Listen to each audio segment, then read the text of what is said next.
जय माँ बुढ़ी ठाकुराणी। कौन आपण जानिछंती कि जणे अजणा शिशुकन्या किपरि साजिले ब्रह्मपुरर अधिष्ठात्री देवी।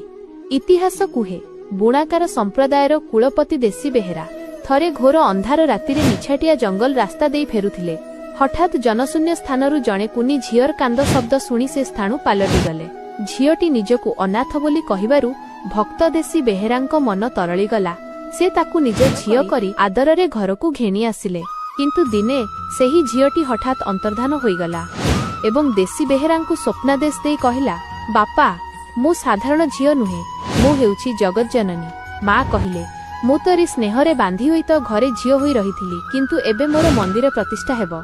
सेही दिनठारु ब्रह्मपुरर मुख्य मंदिरटी माँकर श्वशुर घर एवं देसी बेहेरांक घर माँकर बाप घर पालटि गला। एही अपूर्व संपर्क पाई प्रति 2 वर्षरे थरे माँ निज बाप घर को बुली आसंती। यात्रा समय रे पूरा ब्रह्मपुर सहर एक नववधू परी सजेई होई निज घरर झियो को स्वागत करे। धन्य सेही भक्त आउ धन्य सेही माटी जेउठी माँ आज भी झियो साजी भक्तर डाक शुणती। जदि आपण माँ को विश्वास करती तेबे कमेंट रे जय माँ बुढ़ी ठाकुराणी निश्चय लिखंतु।